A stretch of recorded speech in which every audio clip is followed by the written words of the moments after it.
Hi guys, welcome to Regents Chemistry. This is Mrs. Kaufman. We're going to be using these videos this year to help you when I'm not standing next to you.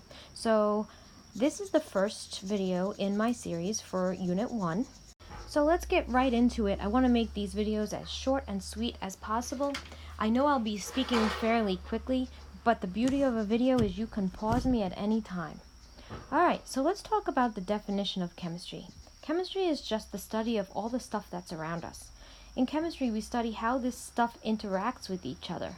But before we talk about how the stuff interacts, we need to define matter. So matter is anything that has mass and takes up space. And you'll see that written in the upper right-hand corner there. We do this by using our observation skills. We observe our world around us using our five senses, and you learned about those back in kindergarten, but we can further subdivide these observations into qualitative and quantitative data, and those words might be new to you. Qualitative data is the data that we can observe using our five senses. We look at something and observe, is it hard, is it shiny, what does it feel like, what does it smell like, what does it taste like? I don't suggest that you taste anything in a chemistry lab, but we still use this sense to observe the world around us.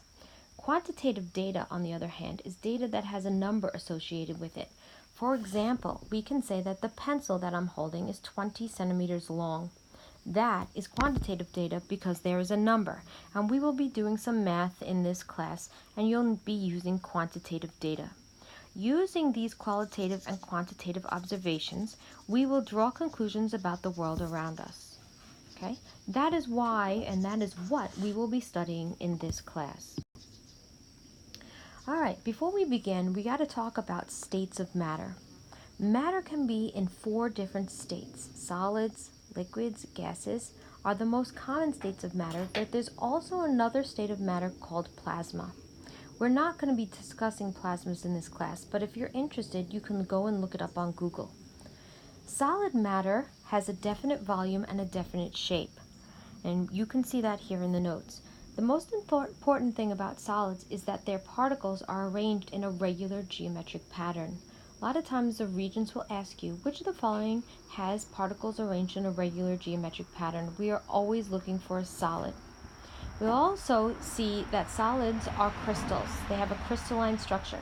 So if you see anything that asks you for a crystal, you know that they're talking about a solid. Another interesting point about solids is that their particles do not move very far. They are in a fixed location. They're just vibrating back and forth. Because these particles are very close to each other, we say that they have very strong intermolecular forces of attraction. I like to think about these forces of attraction as being little hugs. A strong force of attraction is a very strong bear hug. We will be talking about these forces of attraction all year long. The second state of matter that we'll talk about are the liquids. In a liquid, the molecules are much further apart from each other than the solids. Imagine that the particles are sliding past one another. When they slide past one another, they are moving much more than the solids. And they are a little bit further apart from one another than a solid, but they have definite volume and they do not have a definite shape. Liquids always take the shape of their container. Think about pouring orange juice into a glass. The orange juice will always take the shape of that glass. The liquids have medium-sized hugs or intermolecular forces of attraction. The intermolecular forces of attraction, I'm going to use the letters IMFA to represent intermolecular forces of attraction, are weaker in a liquid than they are in a gas.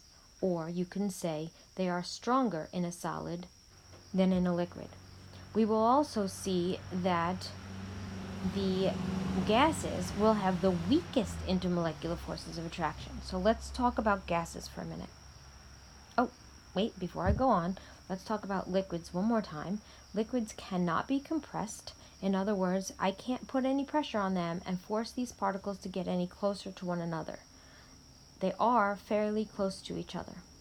Alright, so now the last state of matter that we're going to talk about are gases. In a gas, molecules are extremely far apart from one another, and we're going to spend a unit on gases this year where we talk about the properties of gases, but we're kind of just touching on this in my very first video.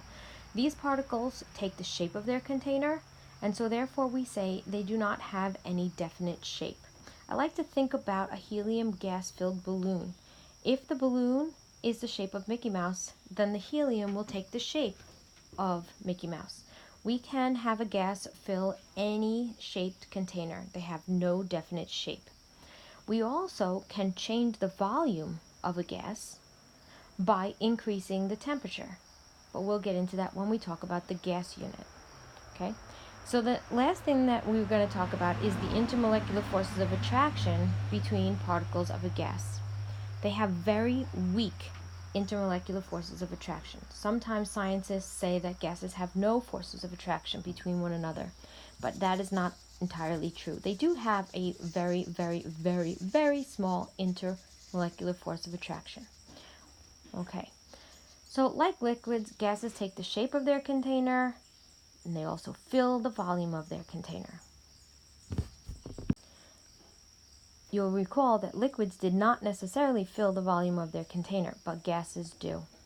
Alright, so the last example I'll give you is if I were to spray a perfume in one corner of the room, you would be able to smell that perfume on the other side of the room as the gas particles spread out to fill the volume of the room.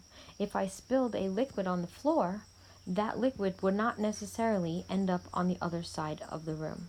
So gases and liquids both take the shape of their container, but gases fill the volume of their container. Alright, now let's talk about some building blocks of matter. Elements are the building blocks of matter, and we have a periodic table which gives us a list of elements. These elements are the simplest building blocks of matter, and I have the periodic table here for us to look at.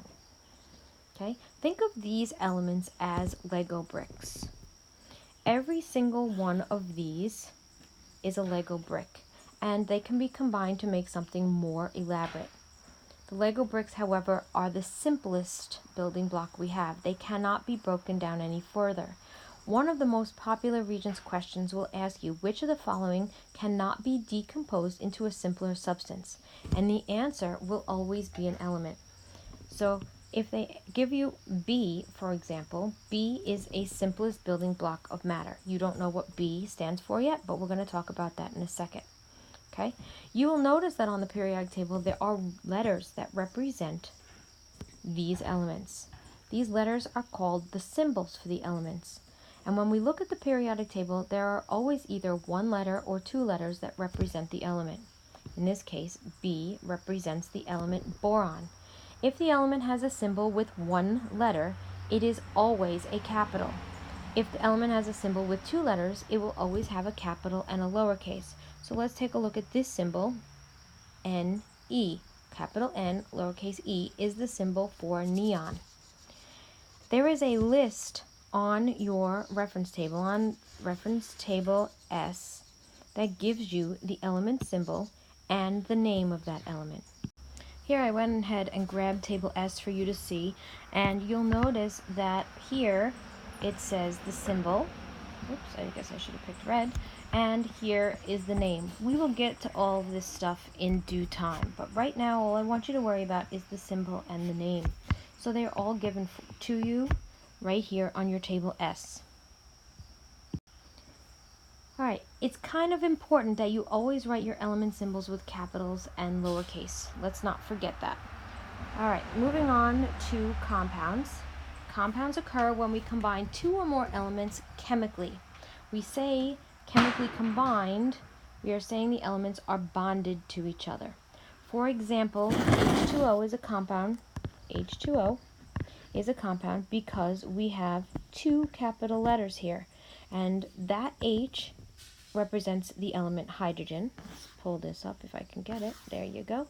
Hydrogen, which is up here, and oxygen, which is over here. There's also a number down here called a subscript. That subscript, oops, helps if I spell it right, that subscript tells me there are two hydrogens and one oxygen in every water. And those hydrogens and oxygens are chemically combined.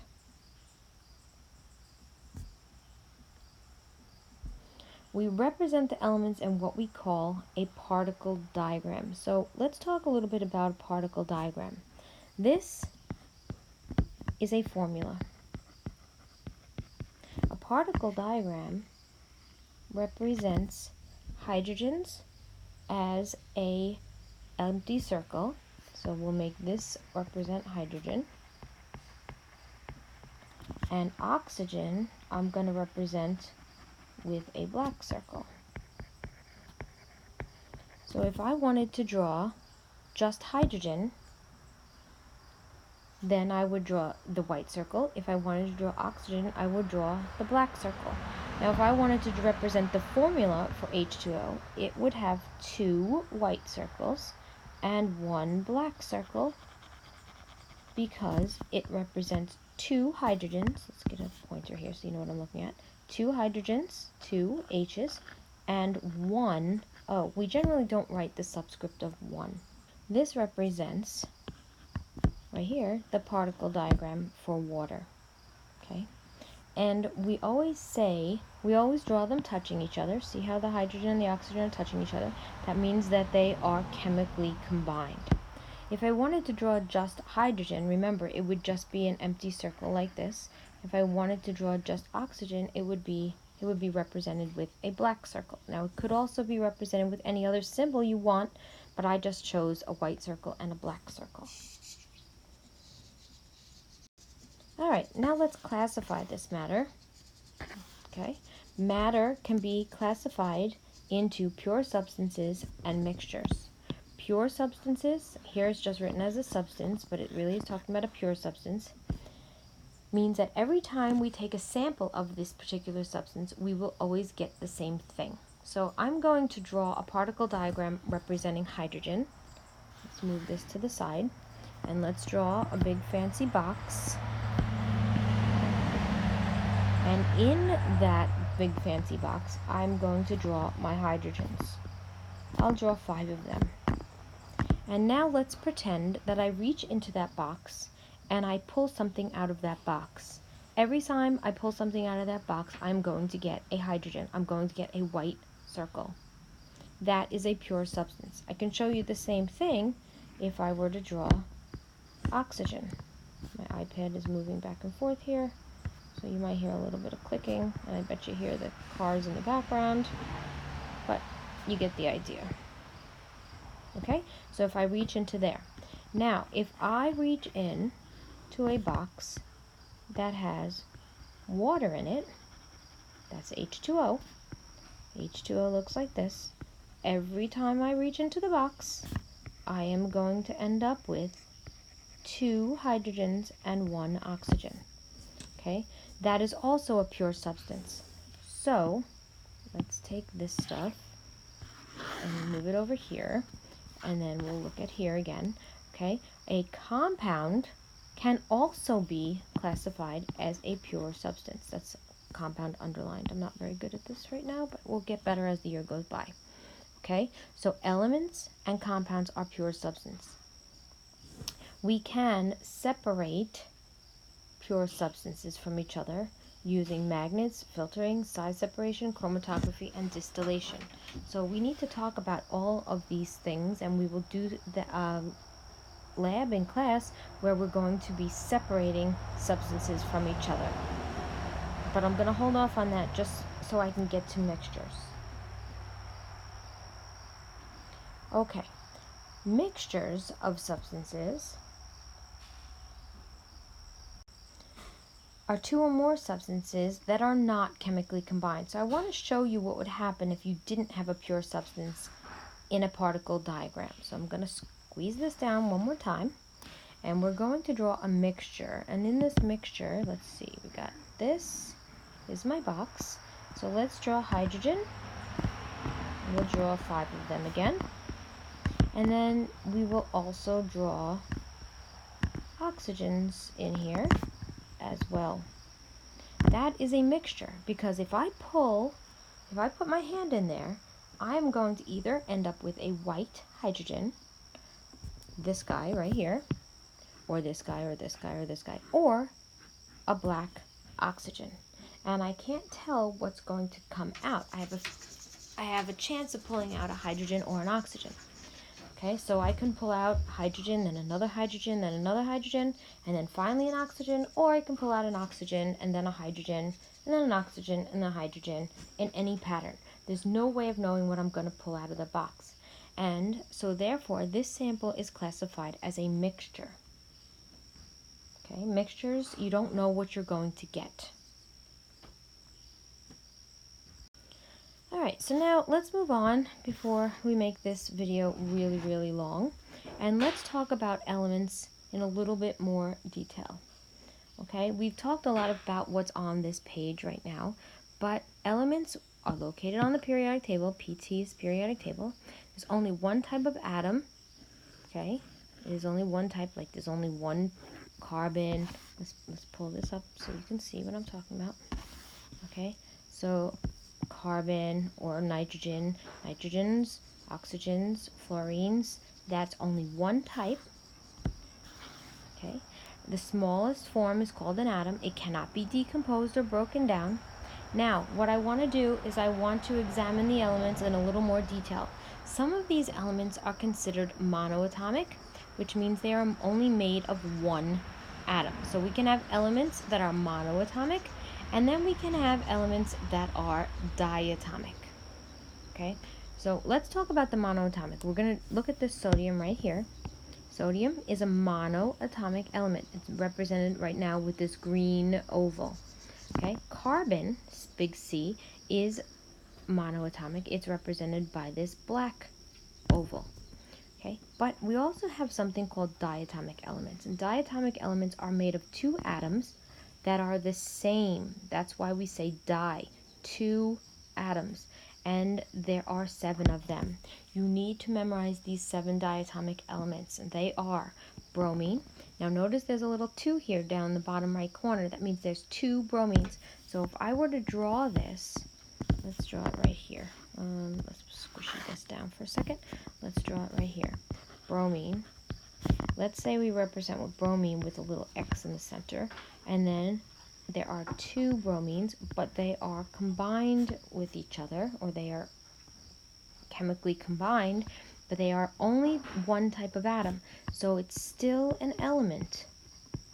In order to be a compound, it has to be 2 different elements. Let's just show you what sodium chloride would look like. Sodium, they did green, so we'll keep it green. Okay, green. We'll make that the sodium, just like they have up here. Right there. And then we'll do chlorine, we'll do red. I'll just do a red with a squiggle in it, like that. And that would be the chlorine, and this would be the sodium. Okay, see how they're 2 different elements chemically combined, touching each other? That's a compound. This is an element. I need another pen. Element, compound, particle diagrams. Okay, and so let's get back to, can I squishy this down? Squishy, squishy, squishy. Okay, this guy right here, we have bromine, iodine, nitrogen, chlorine, hydrogen, oxygen, and fluorine. Memorize these. I'm going to give you a quiz on those, so make sure you memorize them. Alright, there is a funny little word that we use to memorize these diatomic elements, and that is Brinkelhoff. You'll see that if you have them in this order, B-R-I-N-C-L-H-O-N-F, it spells that funny little word, Brinkelhoff. The other thing we can do to memorize the 7 diatomic elements, notice I said 7, is to find the element that's number 7, make the shape of a 7, so there you have N-O-F-C-L-B-R-N-I, and the 7th one is hydrogen. So there's a couple ways that you can remember those diatomic elements. Alright, I kind of went off on a little tangent, but I'm back now. So let's look at compounds in a little bit more detail. Compounds. They're made of 2 different elements chemically combined. For example, like I showed you before, sodium chloride is a compound that is made from the element sodium and the element chlorine. And when sodium and chlorine when sodium and chlorine chemically combine, they will combine in a definite ratio. That means every time we look at sodium chloride, we will see that there is one sodium and one chlorine. So you've got a picture down here of sodium chloride. There's sodium, there's chlorine. They did a small circle and a big circle to represent sodium and chlorine. And every time I have a sodium chloride, I will get a 1-to-1 ratio. Now with water, we'll see that the ratio is 2-to-1. If you look at this H2O ratio, let's get rid of this for a second. Let's take this and get rid of it. Okay, if you look at it, remember that if there's nothing written there, that's a 1. Okay, so there's 2 H's and 1 O. So the ratio of hydrogens to oxygen is 2-to-1. When this ratio is fixed, we call this the law of definite proportions. The law of definite proportions is just a fancy way of saying something that your elements are always in fixed ratios. Alright, the last thing we're going to talk about in this video is a mixture of substances. So let's look at mixtures of substances. And now a substance that has 2 or more pure substances where the ratio of substances has changed is classified as a mixture. For example, we might take a mixture of salt and water, and you can have a lot of salt in 100 milliliters of water, or you can have a small amount of salt in 100 milliliters of water. So what I just did is I visually represented that salt mixture here on this page for us.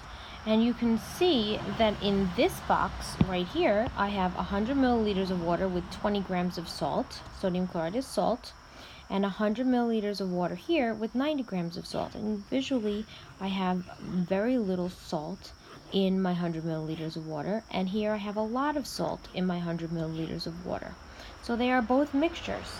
And even though we have them both being mixtures, the ratio of the salt to water has changed. Mixtures do not have fixed ratios. They do not obey the law of definite proportions. We can now further divide the mixtures into what we call homogeneous and heterogeneous. Homogeneous mixtures are mixtures that look uniform throughout. So salt water looks uniform, that's a homogeneous mixture. The prefix homo means the same. When we look at a mixture and it looks uniform or the same throughout, it is classified as a homogeneous mixture. We're going to represent these homogeneous mixtures with a small AQ after it. So the salt water would actually look like this: sodium chloride with a small AQ written after it. That's the AQ right there. Okay, and this AQ is shorthand for aqueous. Anytime you have an aqueous solution, it means the compound was mixed with water and it is homogeneous. We're also going to call these solutions. Solutions are always homogeneous mixtures.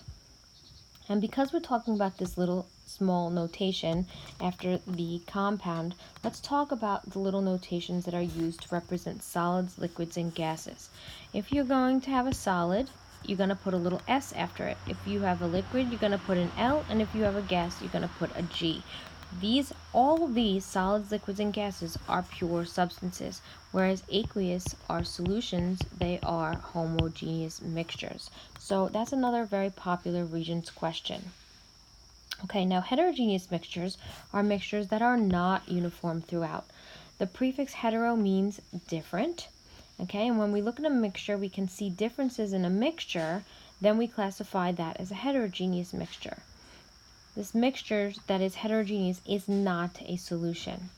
Example of this would be something like a tossed salad where you have cucumbers, tomatoes, lettuce, carrots, blah, blah, blah, and you can separate them all out. You can pick them all out. It's very easy to separate them.